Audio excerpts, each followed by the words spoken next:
Morning student. आज हम आप लोगों के साथ सीटेट क्लास में हिंदी पेपर लेकर के आया हूं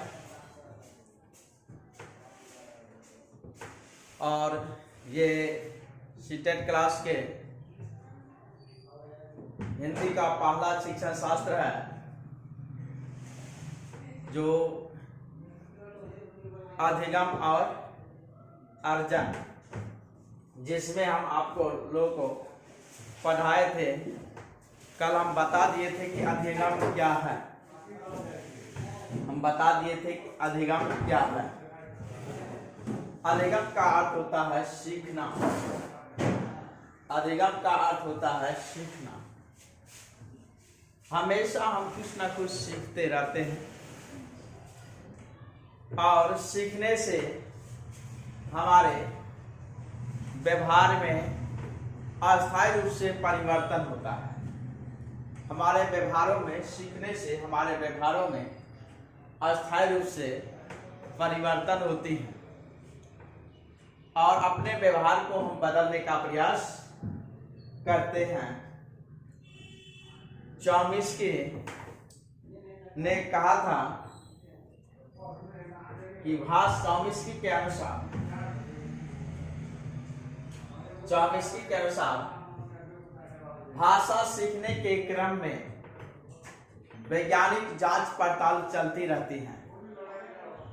भाषा सीखने के क्रम में वैज्ञानिक जांच पड़ताल और खोज भी चलती रहती है, जिसके अंतर्गत बच्चे का वर्गीकरण संकल्पना का निर्माण करते हैं। जिसके अंतर्गत बालक हमेशा वैज्ञानिक प्रवृत्ति के बालक होते हैं और अर्जन करने की क्षमता बालक में स्वाभाविक होती है। यह एक सहज क्रिया है, प्राकृतिक क्रिया है। और चॉम्स्की के अनुसार बालक में भाषा सीखने की जन्मजात गुण होती है। भाषा अर्जन करने की जन्मजात गुण होती है। जन्मजात गुण होती है। भाषा अर्जन करने की जन्मजात गुण होती है। चॉम्स्की ने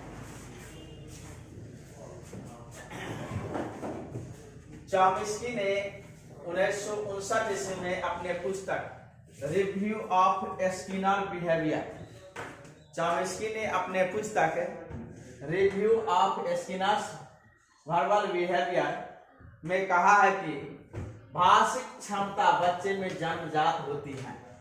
हमेशा बच्चे कुछ ना कुछ सीखते रहते हैं। ये नहीं है कि यहाँ पर आने के बाद बच्चे भाषा तो अर्जित करते हैं, लेकिन यह क्षमता अर्जन करने की जो क्षमता है ना, वह प्राकृतिक रूप से जन्मजात होते हैं और वह सार्वभौमिक होते हैं। भाषिक व्यवस्था को सीखने की प्रक्रिया संभव ही नहीं हो सकती जब तक, कहा है कि चॉम्स्की साहब ने कहा है, जब तक भाषिक व्यवस्था से बच्चे लैस ना होता है तब तक वह सीखना संभव नहीं हो सकता है। तो सीखने के लिए भाषिक व्यवस्था बहुत ही जरूरी हो जाता है।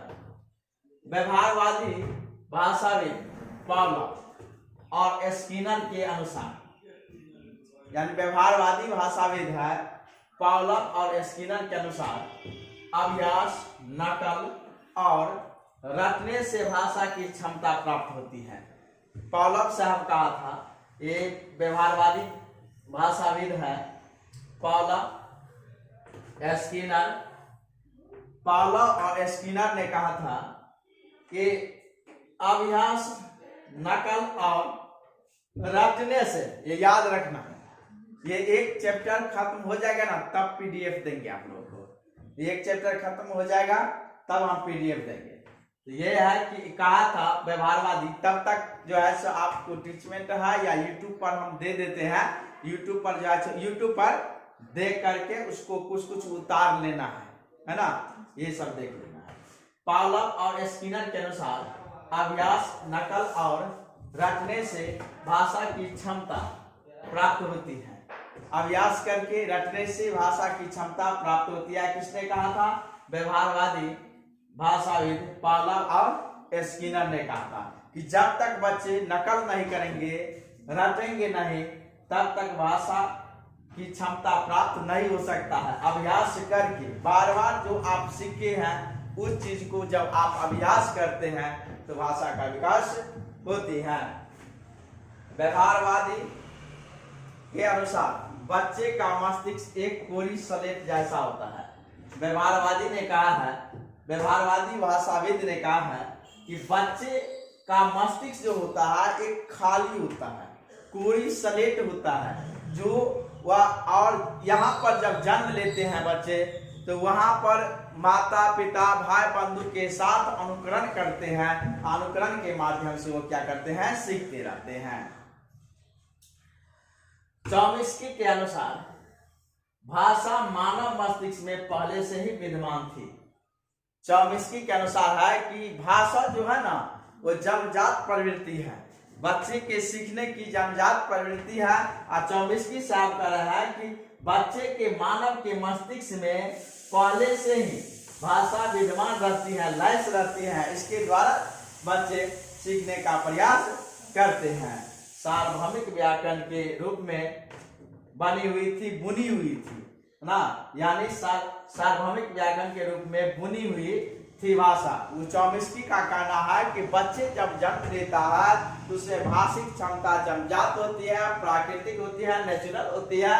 और यह भाषा जो है सीखने की क्षमता जो है ये पहले से ही बच्चे के मस्तिष्क में बुनी रहती है। और जब यहाँ पर जन्म लेते हैं तो वह चिल्लाता है, रोता है, और इसके बाद नकल करता है, अनुकरण करता है भाई बंधु का। इसके बाद वह क्या करता है? सीखता है।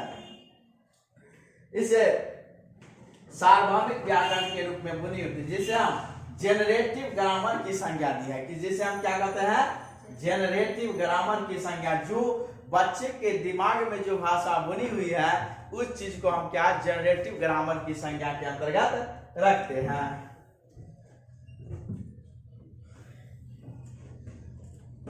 यहां तक आप लोग समझ गए होंगे।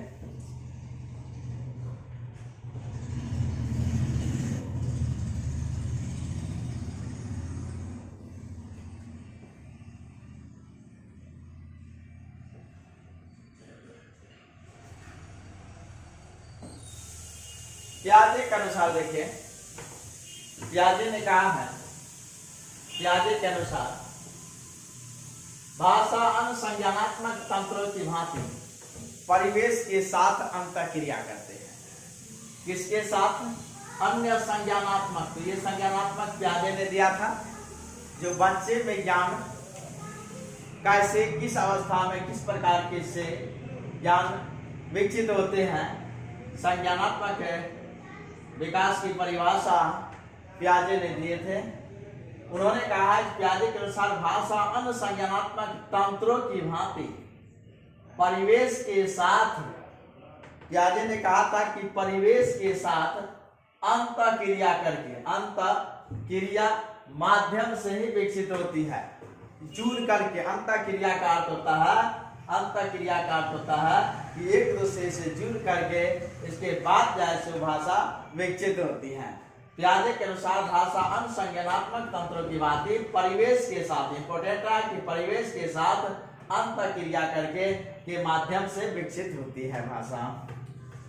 पियाजे के अनुसार सभी बच्चे, पियाजे के अनुसार सभी बच्चे पूर्व ऑपरेशनल, कन्वर्ट ऑपरेशनल और फॉर्मल ऑपरेशनल से गुजरते हैं। पूर्व ऑपरेशनल, कन्वर्ट ऑपरेशनल और फॉर्मल ऑपरेशनल से गुजरते हैं। पूर्व ऑपरेशनल को हम कहते हैं प्री ऑपरेशनल व्यवस्था। प्री ऑपरेशनल पीरियड है ये ना, प्री ऑपरेशनल व्यवस्था। यह जांच कितने से होता है? 2 से 7 वर्ष की होती है।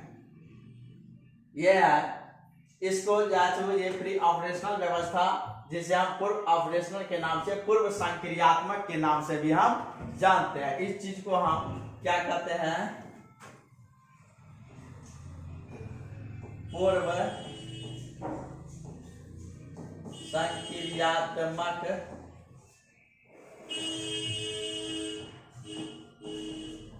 व्यवस्था अवस्था। पूर्व संक्रियात्मक अवस्था, पूर्व संक्रियात्मक अवस्था है। इसमें इस अवस्था में शिशु भाषा का विकास महत्वपूर्ण होता है। इस अवस्था में जैसे शिशु के भाषा का विकास क्या है, महत्वपूर्ण होती है। इससे पहले जो था ये संवेदी प्रेरक अवस्था, उसमें रोना चिल्लाना हाथ पैर मारना ये होता था। इसमें है प्री ऑपरेशनल अवस्था में बच्चे, जिसे हम पूर्व संक्रियात्मक अवस्था के नाम से जानते हैं। इसमें शिशु को भाषा सीखने के भाषा विकास की महत्वपूर्ण अवस्था है। ये सबसे महत्वपूर्ण है, इम्पोर्टेंट है। ये भाषा विकास की महत्वपूर्ण अवस्था को हम प्री ऑपरेशनल अवस्था या पूर्व संक्रियात्मक अवस्था के नाम से जानते हैं, जिसे हम पूर्व ऑपरेशनल हम कहते हैं, जिसे हम प्री ऑपरेशनल या पूर्व ऑपरेशनल या पूर्व संक्रियात्मक के नाम से जानते हैं। ये भाषा विकास की अवस्था होती है, इसमें भाषा विकास महत्वपूर्ण हो जाती है। दूसरा है कंक्रीट ऑपरेशनल अवस्था। कंक्रीट ऑपरेशनल अवस्था, कंक्रीट ऑपरेशनल का अर्थ होता है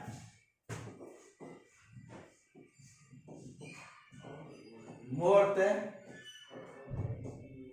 संक्रियात्मक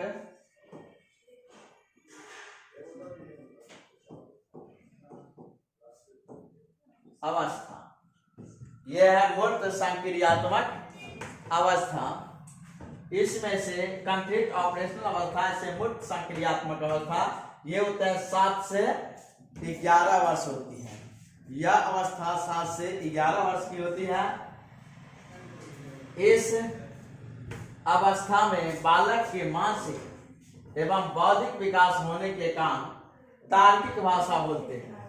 इसमें बालक में जैसे मानसिक और बौद्धिक विकास होने लगता है, मूर्त रूप से किसी क्रियाकलाप को करने लगती है, मूर्त रूप से वह बच्चा सोचने लगता है। मूर्त का अर्थ होता है देख करके कोई किसी विषय वस्तु के बारे में बच्चे मानसिक रूप से बौद्धिक रूप से वह सोचने का प्रयास करते हैं। और तार्किक रूप से अगर देख करके बच्चा तर्क वितर्क कर सकता है, किसी वस्तु को वह बना सकता है, देख करके किसी वस्तु को बना सकता है। किसी चीजों को गहराई से जानने का प्रयास करता है। जब एक चीज अगर देख लिया है कि बच्चे देख लेता है कि इस तरह से बनता है, तो वह जो जानने का प्रयास करता है कि यह क्या है, कैसे बनता है, किस प्रकार से बनता है, बनाने की कोशिश भी करता है, क्योंकि अधिक से मानसिक और बौद्धिक क्षमता का विकास मूर्त रूप से वह लगाने लगता है इस कंक्रीट ऑपरेशनल में। इसका अर्थ होता है मूर्त संक्रियात्मक अवस्था होती है। यह अवस्था 7 से 11 वर्ष की होती है। इसमें बच्चे मूर्त रूप से किसी वस्तु को देख करके वह भाषा सीखने का प्रयास करते हैं। अब है फॉर्मल ऑपरेशनल। ये है फॉर्मल ऑपरेशनल। ये फॉर्मल ऑपरेशनल का अर्थ होता है अमूर्त संक्रियात्मक अवस्था। फॉर्मल का अर्थ होता है, देखिए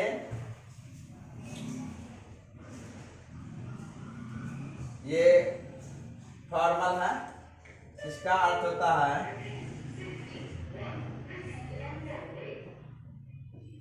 अमूर्त। ऑपरेशनल का अर्थ होता है अपने ऑपरेशनल का अर्थ होता है संक्रियात्मक अमूर्त संक्रियात्मक अवस्था। अमूर्त का अर्थ होता है जो हमें दिखाई नहीं देता, बिना देखे ये अपने आप कल्पना करते हैं कि हम भी अगर पक्षी को देखते हैं ना उड़ते हुए, तो हम भी कल्पना करते हैं कि ऐसा होता कि हम भी उड़ते ना, यानी पंख हमें भी होता, हम भी उड़ते। अगर हमें पंख नहीं है तो कैसे हम उड़ेंगे।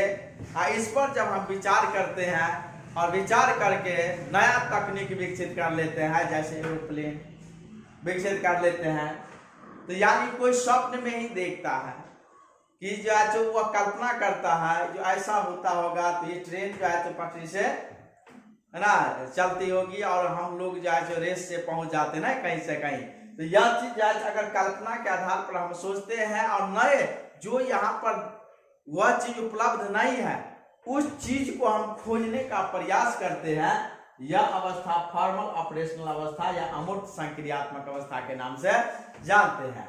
तो इसमें है भाषा में है अमूर्त, तो अमूर्त भाषा में है तो नए नए भाषाओं को जो हम खोजते हैं, यानी नए भाषा को, जो ये भाषा यहाँ पर नहीं है, नए भाषा जो विकसित करते हैं, ये किसमें फॉर्मल ऑपरेशनल अवस्था में विकसित करते हैं। यह अवस्था होती है 11 वर्ष से प्रौढ़ा अवस्था तक। 11 वर्ष से क्या होता है, प्रौढ़ा अवस्था तक की अवस्था होती है। इसमें बच्चे अमूर्त रूप से भाषाओं का निर्माण कर सकते हैं। इसमें बच्चे अमूर्त रूप से भाषाओं का निर्माण कर सकते हैं। ये समझ गए। प्री ऑपरेशनल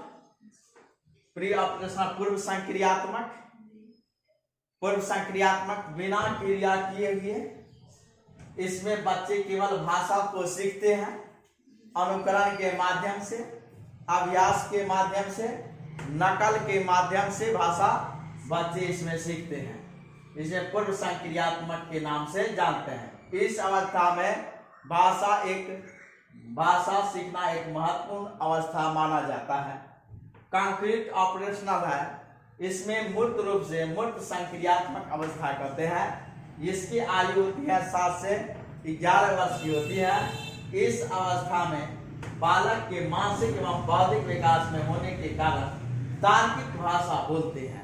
तार्किकता मूर्त रूप से किसी चीज को देख करके वह भाषा वह सीख जाता है, बोलने का प्रयास करते हैं, गहराई से जानने का प्रयास करते हैं, मूर्त रूप से वह चिंतन करते हैं।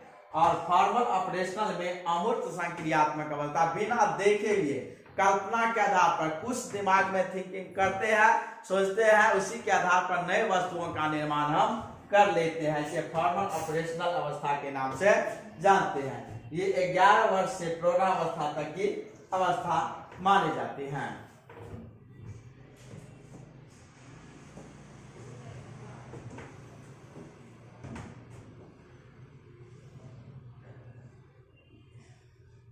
अब देखिए ये है पहला अवस्था है। पियाजे ने 4 अवस्थाओं के बारे में बताए थे।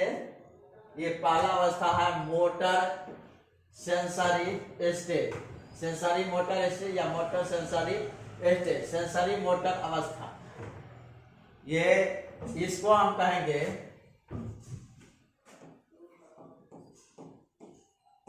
संवेदी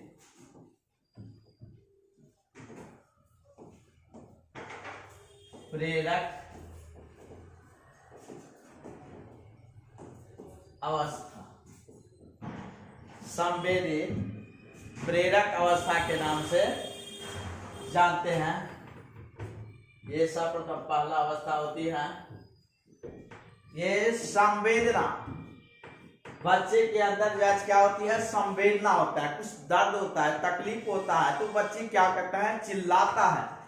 और यह अवस्था है, यह जन्म से ये अवस्था जो होगा 0 से लेकर के 2 वर्ष तक, 0 से 2 वर्ष तक की ये अवस्था होती है सेंसरी मोटर अवस्था, जो संवेदी प्रेरक अवस्था के नाम से जानते हैं। यह जन्म से 2 वर्ष तक की अवस्था है। सेंसरी मोटर स्टेज जो है ये जन्म से 2 वर्ष तक की अवस्था मानी जाती है। इस अवस्था में बच्चे की बुद्धि उनके कार्यों से पहचानी जाती है। बच्चे की जो बुद्धि है उनके कार्यों से पहचान सकते हैं। जैसे कार्य से कैसे पहचान, छोटे बच्चे होते हैं किसी चीज को, इस स्टेज में सेंसरी मोटर स्टेज में बच्चे किसी चीज को, वस्तुओं को जब देखता है ना, जब बच्चे क्या करता है, मान लिया जाए कि यहाँ पर बच्चा है,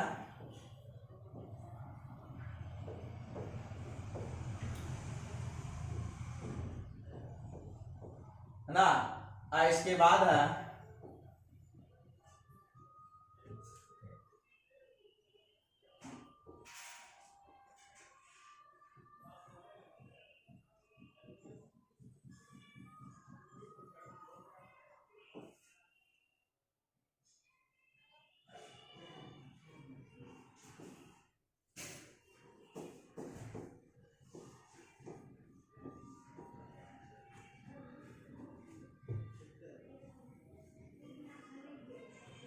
देखिए ये क्या है, पक्षी है ना। इस पक्षी को अगर बच्चे अगर देखता है यहाँ पर, इसके मस्तिष्क में, यहाँ पर ये जो मस्तिष्क है इसमें रेटिना में वो बन जाता है, प्रतिरूप बन जाता है ना। पक्षी को देखता है, या मान लिया जाए ये खिलौना है, श्याम खिलौना कहते हैं।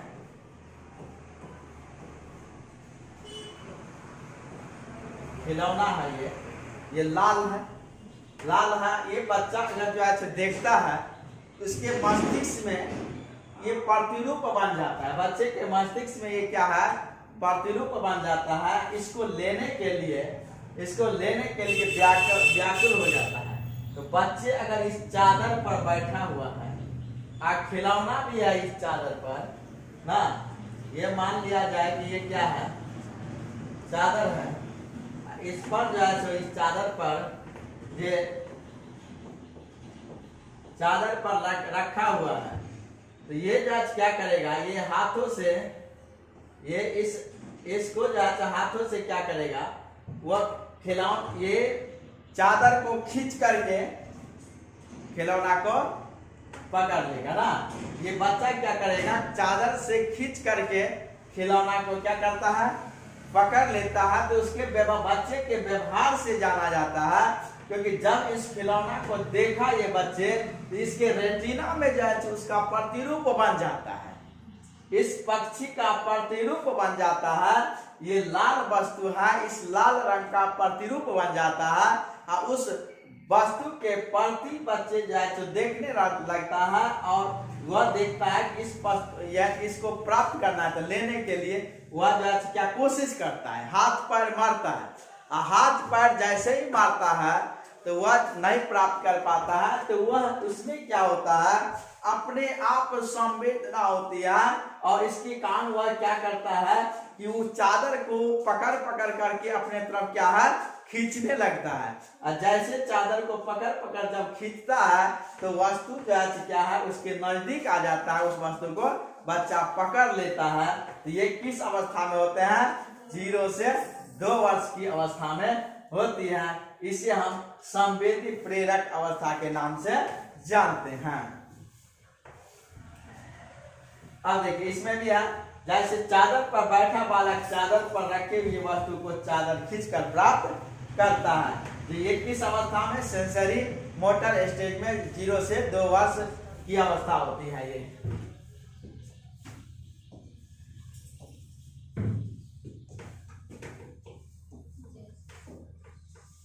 जैसे में देखिए लिखा है यहाँ पर, जैसे यह जन्म से 2 वर्ष की अवस्था होती है। इस अवस्था में बच्चे बुद्धि उनके कार्यों से पहचाने जाते हैं। कार्य क्या है, कार्य यही है कि चादर पर बैठा बालक चादर पर रखे वस्तु को चादर खींचकर प्राप्त करता है। इसके कार्यों से प्राप्त कर हम पहचान सकते हैं। उसकी मेमोरी में ना, मस्तिष्क में उसका प्रतिरूप किसी वस्तु का बन जाता है। उस वस्तु के ओर वह आकर्षित होता है, और जब वह वस्तु की ओर आकर्षित होता है तो वह जो है प्राप्त करना चाहता है, हाथ पैर मारता है, वह नहीं प्राप्त कर पाता है तो चादर को खींचता है। और जब वह चादर को खींचता है तो वह वस्तु उसे प्राप्त हो जाती है। तो वही उसका कार्य है, उसे हम सेंसरी मोटर स्टेज के नाम से जानते हैं। पियाजे ने इसे बौद्धिक कार्य का नाम दिया है। इस जो सेंसरी मोटर स्टेज जो है, ये चादर को पकड़ करके जो बच्चा खींचता है और खींच करके वस्तु को जो प्राप्त कर लेता है, यह कार्य जो इस प्रकार के कार्य जो कर रहा है बच्चा, इसी जो पियाजे ने कहा है बौद्धिक कार्य के नाम से जानते हैं। यह यानी बुद्धि के द्वारा काम किया है ये बच्चे। वैज्ञानिकों की पियाजे ने ही बताया है कि बच्चे वैज्ञानिक प्रवृत्ति के होते हैं, हमेशा तोड़ते हैं, जोड़ते हैं, ममोड़ते हैं ना। तो इसमें बौद्धिक क्षमता का विकास होता है। यह चादर को पर बैठा बच्चा अगर चादर को खींच करके वस्तु को प्राप्त किया, इसे हम बौद्धिक कार्य के नाम से जानते हैं। किसने कहा था, पियाजे ने कहा था। पियाजे ने ऑपरेशनल की संज्ञा न देकर स्कीमा ऑफ एक्शन कहा है। स्कीमा ऑफ एक्शन का है। आप देखिए ये इस अवस्था को हम स्कीमा ऑफ एक्शन की अवस्था के नाम से जानते हैं। आप देखिए मान लिया जाए कि एक बालक है और ये पक्षी है,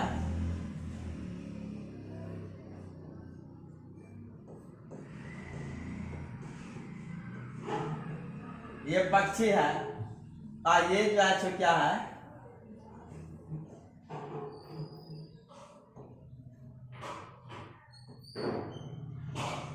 ये बालक है।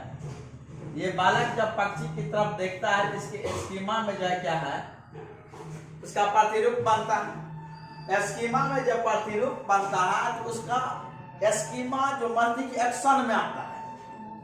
एक्शन में क्या आता है कि उसको प्राप्त करने के लिए, इस वस्तु को प्राप्त करने के लिए वो एक्शन में आता है। एक्शन में अपना हाथ पैर जो है मारता है, अपना हाथ पैर मारता है और वस्तु को जो है प्राप्त कर ले। ये उसकी रेटिना, ये आंखों की रेटिना में वो वस्तु का प्रतिरूप बन जाता है। बच्चे की आंखों की रेटिना में वह क्या प्रतिरूप वस्तु, इस वस्तु का लाल रंग का वस्तु का प्रतिरूप बन गया है। अब प्रतिरूप जैसे ही बनता है तो वो बच्चा एक्शन में आ जाता है प्राप्त करने के लिए, और हाथ पैर मारता है हमेशा। हाथ पैर जब जैसे ही मारता है तो वह जो नहीं प्राप्त कर लेता है तो प्राप्त करने के लिए वो चादर को क्या करता है, खींचता है। तो ये चादर यह कार्य जो करता है, इस चीज को हम स्कीमा ऑफ एक्शन कहते हैं। इसे हम क्या कहेंगे, स्कीमा ऑफ एक्शन के नाम से जानते हैं। ये याद रखिएगा, इसे हम स्कीमा ऑफ एक्शन कहते हैं। यह 0 से 2 वर्ष की अवस्था होती है। ये अवस्था जो होती है 0 से 2 वर्ष होती है, संवेदी प्रेरक अवस्था।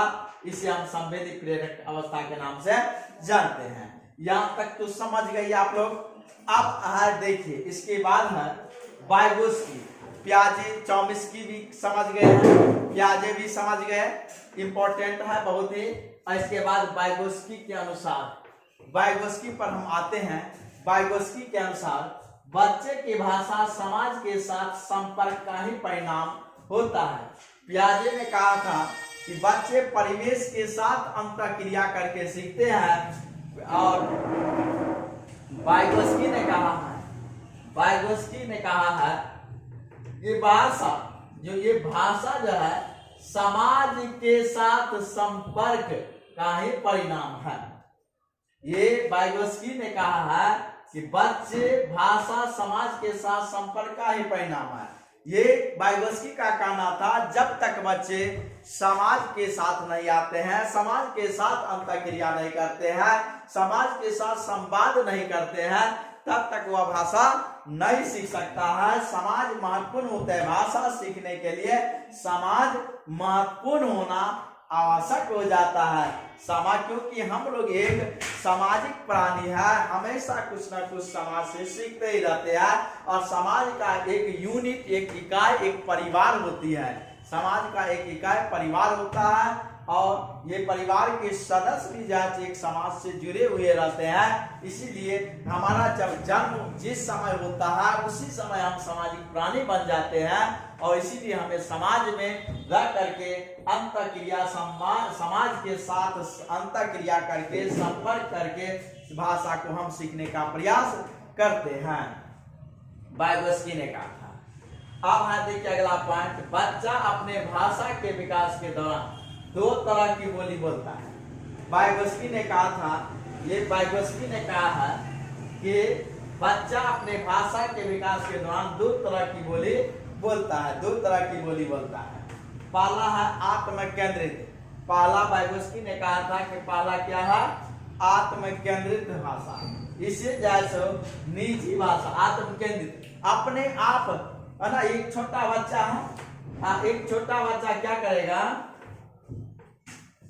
एक कोना में जा करके वह देखते हैं, अपने जो घर में ही देखते हैं, जो एक छोटा बच्चा रहता है वो आत्म केंद्रित अपने आप जो बोलता रहता है, बिना किसी, कोई कुछ नहीं है, वस्तु है, यहाँ पर ये वस्तु है, इस वस्तु के साथ बात करेगा। ये खिलौना रहता है ना बच्चे के पास, तो एक कोना में चला जाता है, उस खिलौना से लेन देन करता है, व्यापार करता रहता है, ये खिलौना से बातें करता है, उसको पीटता भी है खिलौना को कभी कभी, ऐसा देखने में ना लगता है ना, वो फेंक भी देता है ना, इधर उधर करता है, फिर उसको रखता है ना, ये अपने गोद में भी कभी कभी जाए रखता है, फिर उस खिलौना को खिलाता भी है, पानी भी पिलाता है। तो ये और अकेला वो बच्चा है, अपने आप बलबलाता रहता है, बोलता रहता है, कुछ से कुछ बोलता रहता है। तो यह चीज आज क्या है, ये बच्चा और ये खिलौना के साथ जो संवाद होता है, यह उसकी निजी भाषा है, उसको हम क्या कहते हैं,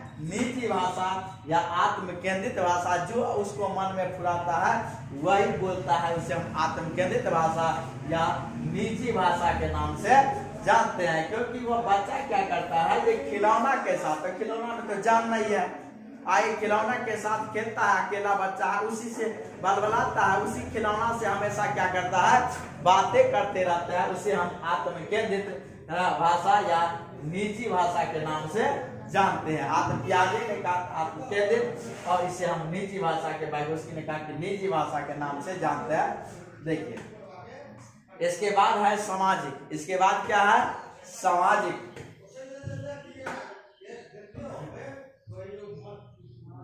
पहला था आत्म केंद्रित या निजी भाषा, जो अपने आप बच्चे बोलते हैं बिना किसी के मतलब जो अंदर में रख करके, वह खिलौना के साथ बातें करते रहते हैं, अपने मनों से बोलते रहते हैं, उसे हम आत्म केंद्रित भाषा के नाम से जानते हैं या निजी भाषा के नाम से जानते हैं। दूसरा होता है सामाजिक भाषा।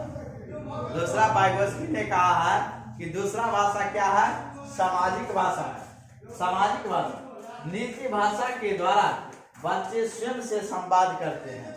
निजी भाषा के द्वारा बच्चे क्या है, स्वयं से संवाद करते हैं, जबकि सामाजिक भाषा के द्वारा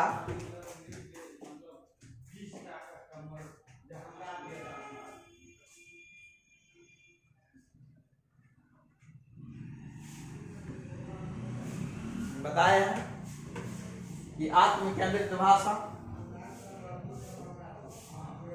आत्म केंद्रित भाषा जिसे वाइगोत्स्की ने निजी भाषा कहा है, आत्म केंद्रित भाषा को वाइगोत्स्की ने क्या कहा है, निजी भाषा के नाम दिया है। और दूसरा है, कहा था वाइगोत्स्की ने सामाजिक भाषा। बच्चे दो तरह की भाषा बोलते हैं, एक सामाजिक, पहला निजी और दूसरा सामाजिक भाषा। निजी भाषा के द्वारा बच्चे स्वयं से संवाद करते हैं। निजी भाषा के द्वारा बच्चे क्या करता है, स्वयं से संवाद करते हैं, जबकि सामाजिक भाषा के द्वारा दुनिया से संवाद करते हैं। दुनिया से व किसी से, हमसे, आपसे, किसी से जो बच्चे की आवश्यकता होती है जिस समय, तो वह बोलता है, दूसरे से भी बोलता है। किसी सामान लाने के लिए बच्चे को भेजते हैं तो दूसरे से भी संवाद करते हैं। जो बच्चे की आवश्यकता होती है, अपनी आवश्यकताओं के लिए वह संवाद करते हैं। इसे हम सामाजिक भाषा के नाम से जानते हैं। पियाजे और वाइगोत्स्की ने स्वयं अपने बच्चों के साथ काम किया था। पियाजे और वाइगोत्स्की, कौन अपने बच्चों के साथ काम किया था, पियाजे और वाइगोत्स्की ने स्वयं अपने बच्चों के साथ काम किया था और उनके संज्ञानात्मक विकास की सूक्ष्मता से विश्लेषण किया था कि बच्चे किस अवस्था में किस तरह से बच्चे के अंदर भाषा का विकास होती है। अनुकरण के माध्यम से, नकल के माध्यम से, मूर्त रूप से, अमूर्त रूप से, बलबलाना, है ना, कुंजन करना किस अवस्था में होती है, ये सारे, है ना, सारे सूक्ष्मता का विश्लेषण पियाजे और वाइगोत्स्की ने किया था। वाइगोत्स्की ने देखा कि बच्चे केवल स्वयं का सामाजिक रूप से ही रचित भाषा तंत्र विकसित कर लेते हैं।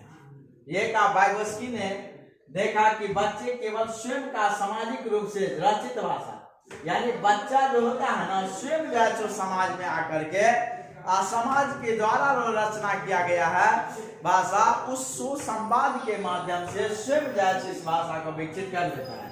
बल्कि जटिल पूर्व लेखन तंत्र भी, और यह केवल सामाजिक तंत्र को ही विकसित नहीं करते हैं, जबकि लेखन तंत्र को भी क्या कर लेता है, विकसित कर लेता है। वाइगोत्स्की ने कहा है कि समाज में जो बच्चे जन्म लेता है तो अनुकरण के माध्यम से, संवाद के माध्यम से वह तो उस सामाजिक भाषा जो तंत्र तैयार हुआ है उस चीज को तो ग्रहण करते हैं, साथ साथ वो पूर्व लेखन तंत्र भी, जटिल पूर्व लेखन तंत्र भी, उससे लेखन से पहले भी जांच, यानी किस प्रकार से बोला जाएगा ना, उस तरह की जांच भाषा को वो बच्चा सीख लेता है।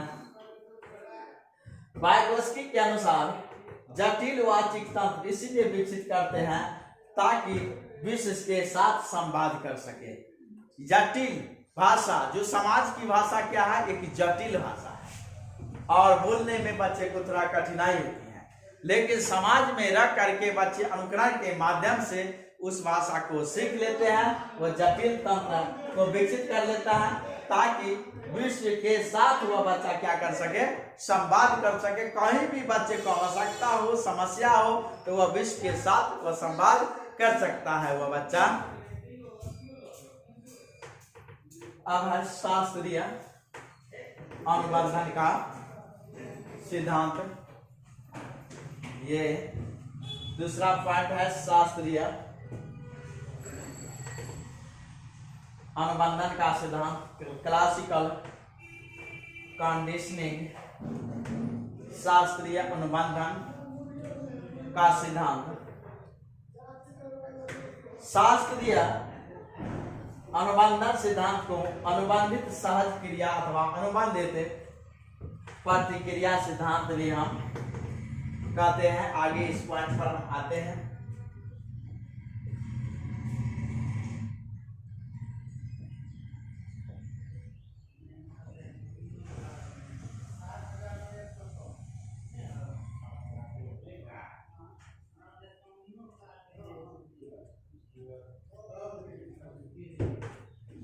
देखिए, शास्त्रीय अनुबंधन के सिद्धांत में हम आते हैं और यह इस अनुबंधन, शास्त्रीय अनुबंध का सिद्धांत पॉलम ने दिए थे।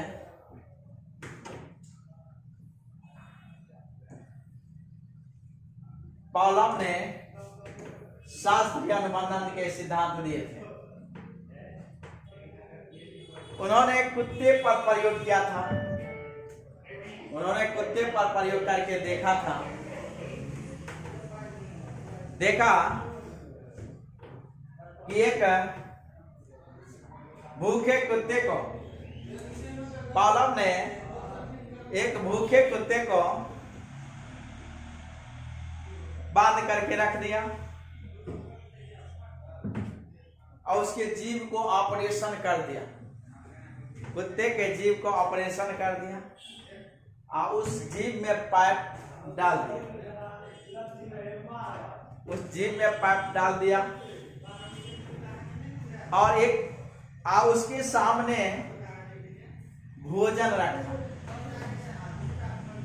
भूखा कुत्ता था, भूखा, जैसे ही भोजन रखा तो भोजन को देख करके वह कुत्ता हरकत में आ गया।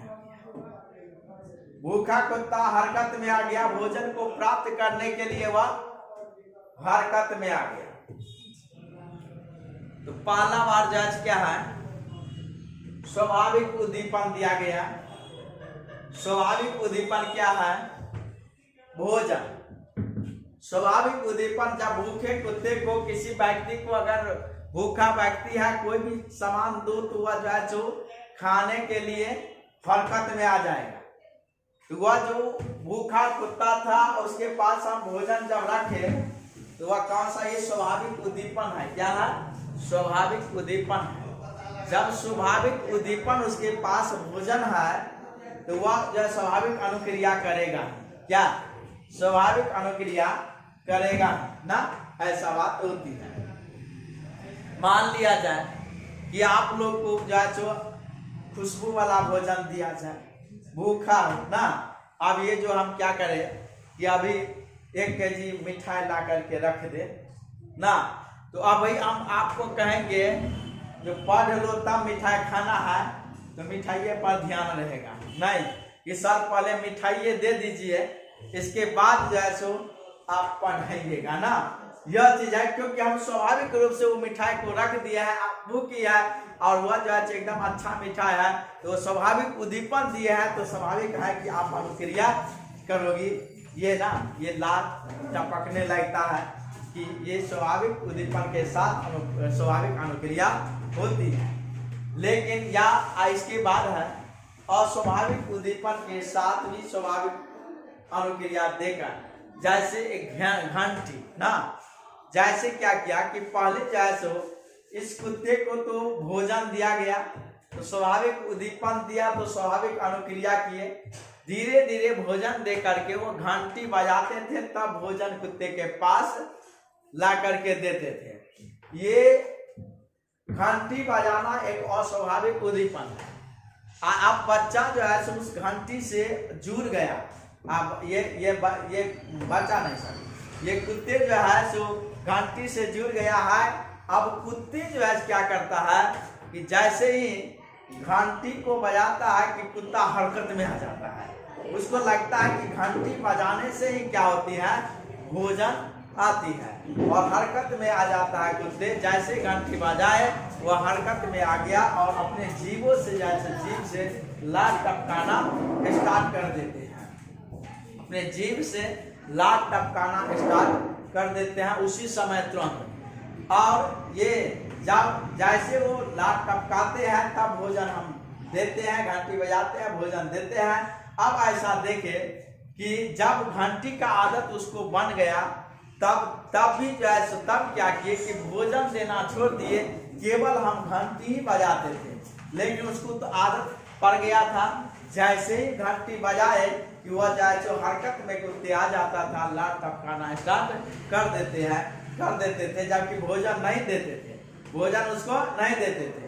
हाँ, क्योंकि आदत हो गया था कि घंटी बजेगा तो जैसे भोजन आएगा, लेकिन वह दिए नहीं। लेकिन वह जैसे भोजन हम लाते थे और जैसे देख करके खुशबू देख करके वो क्या करता था, सुन करके वह हरकत में आ जाते थे। उसी प्रकार अब घंटी से आदत जो बन गया है, ये कुत्ते अब घंटी ही बजाते हैं कि तुरंत जो क्या होता है कि वह हरकत में आ जाता है, लार टपकाने लगता है। तो यह घंटी बजाना और स्वाभाविक उद्दीपन है, लेकिन जो स्वाभाविक अनुक्रिया करता था हरकत में आ जाता था, अब आदत हो गया केवल घंटी बजाते हैं तो कुत्ते हरकत में आ जाते हैं। तो स्वाभाविक उद्दीपन के साथ स्वाभाविक अनुक्रिया करते थे, अब अस्वाभाविक उद्दीपन के साथ भी जाए कुत्ते क्या है, आदत से जुड़ गया है, विवश हो गया है, अब हरकत में आ जाते हैं, स्वाभाविक क्रिया करते हैं।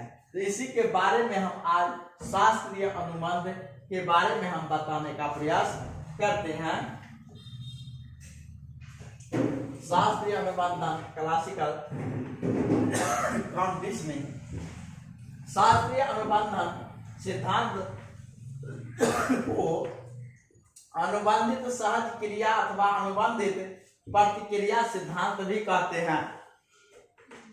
शास्त्रीय अनुबंधन सिद्धांत को अनुबंधित सहज क्रिया अथवा अनुबंधित प्रतिक्रिया सिद्धांत के नाम से भी जानते हैं। शास्त्रीय अनुबंधन सिद्धांत का प्रतिपादन रूसी मनोवैज्ञानिक पावलोव ने किया था। किसने किया था? पावलोव ने किया था। शास्त्रीय अनुबंधन सिद्धांत का प्रतिपादन पावलोव ने किया था। इस प्रतिपादी अनुबंधन या पावलोवियन अनुबंधन भी कहा जाता है। इसी तरह से प्रतिपादी अनुबंधन, इसे हम जो शास्त्रीय अनुबंधन सिद्धांत को हम प्रतिपादी अनुबंधन या पावलोवियन अनुबंधन के नाम से भी जानते हैं। शास्त्रीय अनुबंधन में कोई जीव उद्दीपकों को संबंध करना सीखता है, यानी शास्त्रीय अनुबंध में किसी के साथ जुड़ना सीखता है। यानी कि एक भोजन के साथ कौन जुड़ा था? कुत्ते जुड़े थे ना। ये है, मान लिया जाए कि आप जो है एक दिन आप लोगों को गुपचुप जो होता है वो खिलाए है ना, रख दिए ला करके, तो कैसे जो है ना हरकत में आ जाती है ना। अब है तो अगर हम मान लिया जाए कि गुपचुप आपके पास रख दिए तो हरकत में आ जाती है कि हम खाएंगे। आज धीरे धीरे वो घंटी जो बजाता है आदत पड़ जाता है, घंटी बजा देता है रोड पर, तब पर भी जाए आप हरकत में आ जाती है, जबकि ये अस्वाभाविक उद्दीपन है। आप समझ जाते हैं कि गुपचुप वाला ही जाता होगा ना, सब 10 रुपया दे दीजिए खाएंगे ना, ऐसा होता है। ये है कि जब स्वाभाविक उद्दीपन के साथ जुड़ जाता है बच्चे, अनुक्रिया स्वाभाविक अनुक्रिया करता है, और जब आदत पड़ जाती है तो अस्वाभाविक उद्दीपन के साथ वे स्वाभाविक अनुक्रियाएं करते हैं। अब शास्त्रीय अनुबंधन में कोई जीव उद्दीपकों को संबंध करना सीखता है, मतलब जोड़ना जो सीखता है, इसका अर्थ होता है संबंध करना का अर्थ होता है जोड़ना, जोड़ना सीखता है।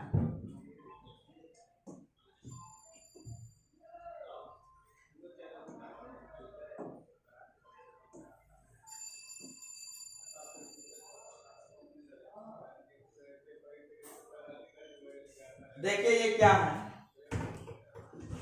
कुत्ते की पाचन क्रिया का अध्ययन करते समय, कुत्ते की पाचन क्रिया का अध्ययन करते समय पावला, जब कुत्ते को पेट खराब हो जाता है ना तो घास खाता है, घास खा करके वह पेट को ठीक करता है, सही करता है। तो ये पाचन, कुत्ते की पाचन क्रिया का अध्ययन करते समय पावलव ने शास्त्रीय अनुबंधन की जांच पड़ताल की है। पावलव और उनके सहयोगी ने जब कुत्ते को खाना देने के लिए आते थे तब खाने की प्रस्तुति से पहले कुत्ता विशेष हरकत करने लगता था, है ना। कुत्ता जो है जो अभी इस कहानी हम सुनाए हैं, विशेष हरकत करने लगता था। जैसे भोजन लेकर के भूखे कुत्ते को बांध करके रख दिए है, जैसे भोजन लेकर के आए कुत्ते के सामने दिए, वह विशेष प्रकार की क्या करने लगते थे, हरकत करने लगते थे। पावलव ने कुत्ते के व्यवहार का अध्ययन करने का निर्णय लिया। पावलव ने जब कुत्ते के व्यवहार का अध्ययन करने का निर्णय लिया, क्यों हरकत में कुत्ते आ जाते हैं भोजन देखते, जिसके परिणाम स्वरूप शास्त्रीय अनुबंधन को प्रादुर्भाव हुआ, उत्पन्न हुआ। और ये जो कुत्ते की पाचन क्रिया का अध्ययन किए और उस समय जब भोजन प्रस्तुत किए, उस समय जो हरकत करने में आ जाता था कुत्ता, क्यों हरकत में आता है, और इसका अध्ययन करते हुए कुत्ते के व्यवहार का अध्ययन किया, उसी से जो शास्त्रीय अनुबंधन का स्वरूप निकला, ये प्रादुर्भाव उद्भव हुआ। इन्हें 3 स्तर पर हम समझ सकते हैं, शास्त्रीय अनुबंधन को 3 स्तर पर हम समझ सकते हैं। अब आप पहला देखिए शास्त्रीय अनुबंधन में क्या है।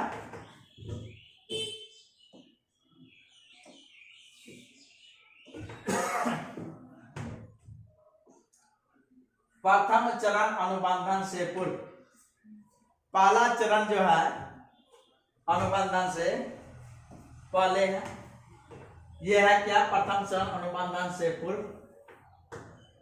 जिस समय बंधा नहीं है कुत्ते, किसी चीजों से जुड़ा नहीं है, उससे पूर्व की बात है। इस चरण में अनुबंधित उद्दीपक या उत्तेजना, खाना, उत्तेजना क्या है, जब खाना देते हैं भूखा कुत्ता को उत्तेजित होगा ही, हरकत में आएगा ही, तो उत्तेजना क्या है, खाना, भोजन। अनुबंधित उद्दीपक अभी बंधा हुआ नहीं है, जैसे ही खाना प्रस्तुत किए वह क्या क्या स्वाभाविक ना स्वाभाविक उद्दीपक है, स्वाभाविक उद्दीपक भोजन हो गया, कुत्ते हरकत में आ जाता है, लेकिन अभी जुड़ा नहीं है कि हमेशा इस टाइम में हमें भोजन आएगा, हमेशा इस टाइम में भोजन आएगा, इस चीज से वह जुड़ा नहीं है। जीव आप देखिए, अनुबंधित उद्दीपक या उत्तेजना खाना है, जीव में एक अनुबंधित अनुक्रिया लार, जैसे ही भोजन देखा कि लार टपकाना स्टार्ट किया, भोजन वह देखा है और जैसे ही भोजन देखा वो लार टपकाना, ये अनुक्रिया है, वह क्या है, अनुक्रिया है। ये जज क्या है, खाना क्या है, उद्दीपक है, खाना क्या है, उद्दीपक है। वह जैसे ही सेंट खुशबू देखता है, खाना को देखा कि वह जज क्या क्या लार टपकाना स्टार्ट किया। लार टपकाना क्या है, अनुक्रिया होता है ना। मान लिया जाए कि अभी हम कहीं आप भोजन जैसे किए हैं, भोज खाए हैं, और जैसे ही दाल में छौंका पड़ता है तो खुशबू आता है ना। जैसे खुशबू आता है तो थोड़ा लार टपकाना स्वाभाविक है, और हम सोचते हैं अपने अंदर कि जा करके वैसा ही छौंका डाल करके बनाएंगे ना, ऐसा देखते हैं। तो ये क्या है कि जैसे खाना देखा कि उत्तेजना आ गया, उसको उत्तेजना जैसे आया तो लार टपकाना अनुक्रिया ये है। देखिए ये अनकंडीशनल स्टिमुलस UCSI जीव में अनुमानित अनुक्रिया लार है, जो अनुबंधित अनुक्रिया लार अनुबंधित उद्दीपक जो क्या करता है, अनुबंधित क्रिया अनुक्रिया करवाता है लार के द्वारा। पर्यावरण में मौजूद एक प्रोत्साहन ने एक व्यवहार प्रतिक्रिया को उत्पन्न किया है जो अनुबंधित है। ये क्या है, अनुबंधित है। जब हम भोजन दिए, इस कुत्ते को जब भोजन दिए, यह जो क्या है, अनुबंधित उद्दीपक है। अनुबंधित उद्दीपक से अनुबंधित अनुक्रिया बच्चे या कुत्ते कर रहे हैं। इसलिए एक प्राकृतिक प्रतिक्रिया है जिसे सिखाया नहीं गया है। यह जज क्या है, ये भोजन देना। देखिए यहां पर जज क्या है, भोजन, भोजन है, ये लार है,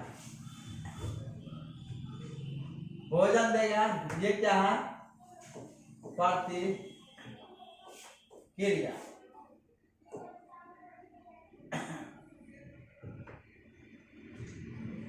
ये भोजन है, ये लार है, ये क्या है, प्रतिक्रिया है।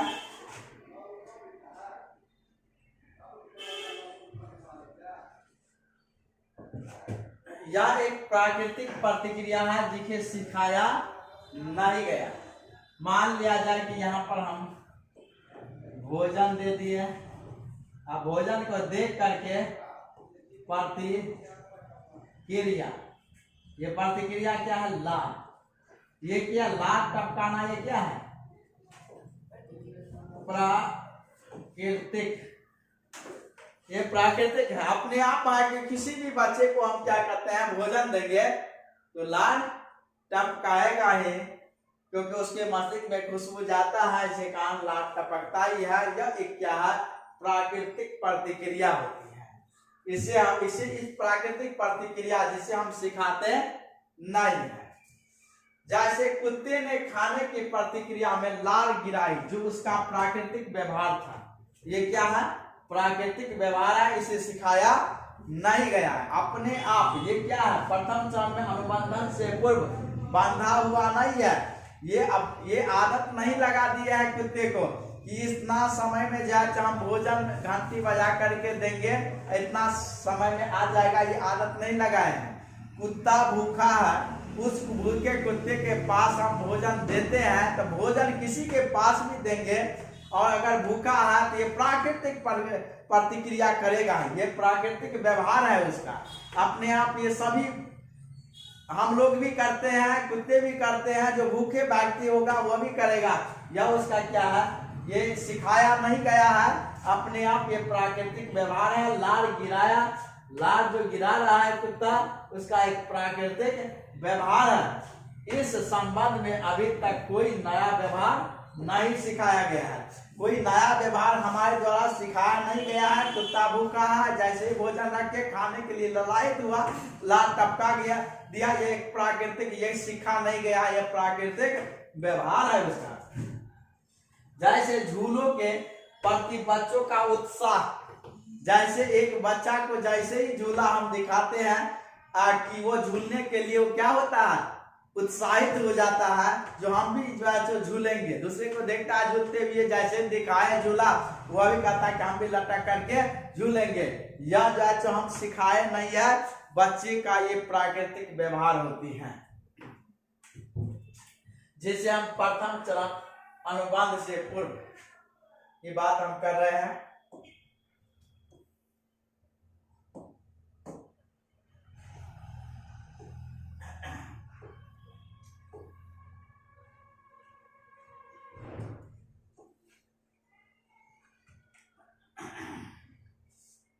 देखिए पहला क्या है, भोजन।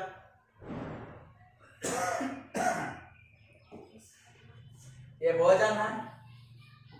भोजन ये जैसे ही कुत्ता जो है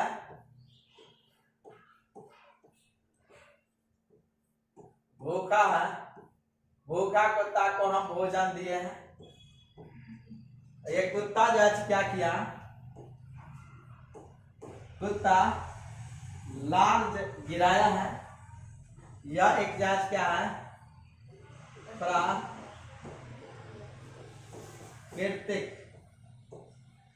प्रतिक्रिया के नाम से जानते हैं। ये प्राकृतिक, जो भोजन देंगे कुत्ते को वो लार गिराएगा, ये एक प्राकृतिक प्रतिक्रिया है। इसे सिखाया नहीं गया है, इसे सिखाया नहीं गया है, अपने आप ये क्या है, स्वाभाविक है। ये लार गिराना क्या है, स्वाभाविक है। ये स्वाभाविक है, अपने आप जो है सबूत गया, ये मतलब लार गिरा दिया, ये एक स्वाभाविक है, इसे सिखाया नहीं गया है। आप देखते हैं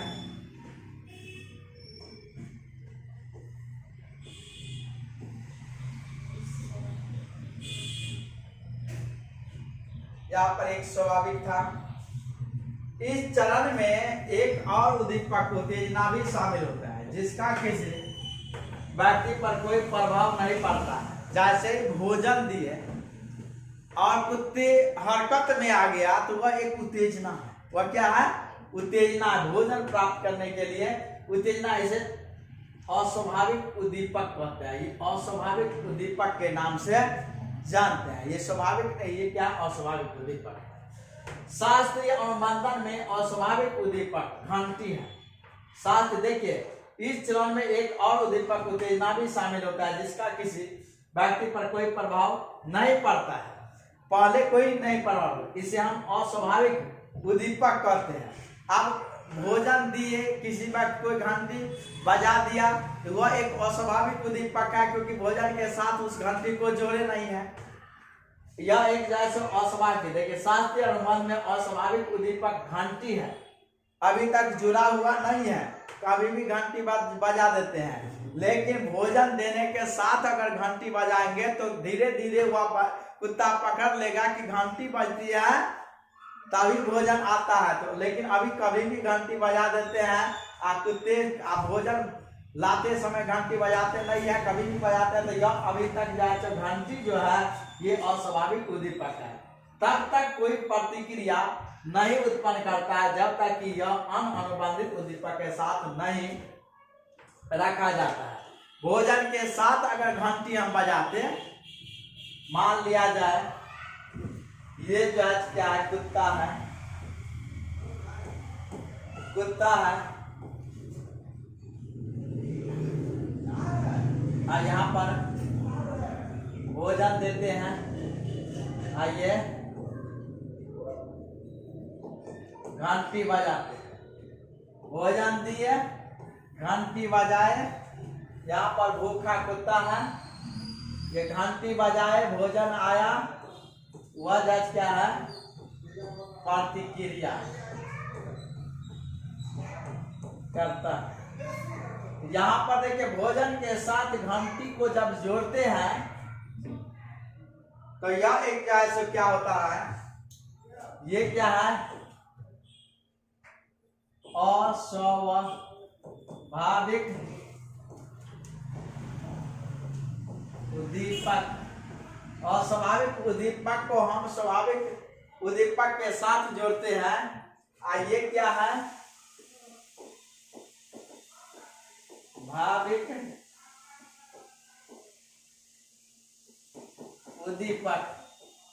भोजन है स्वाभाविक उद्दीपक, घंटी है अस्वाभाविक उद्दीपक के साथ जो जोड़ते हैं तो कुत्ता क्या करता है, अनुक्रिया करता है। अनुक्रिया या प्रतिक्रिया करती है ना। तो आप जो है धीरे धीरे घंटी के साथ अगर हम जोड़ेंगे तब जो है कुत्ता प्रतिक्रिया करेगा। तब घंटी जब बजती है तो समझ जाता है कि भोजन आएगा, तब कुत्ता क्या है प्रतिक्रिया। लेकिन अभी तक हम और अभी भोजन से अभी कभी जोड़े ही नहीं है घंटी को, और अगले चरण में हम जो पढ़ाएंगे तब जाए घंटी और स्वाभाविक उद्दीपन को भी जाए स्वाभाविक अनुक्रिया में बदलने का प्रयास करने का प्रयास करेंगे। और आज का क्लास यही हम एंड कर रहे हैं।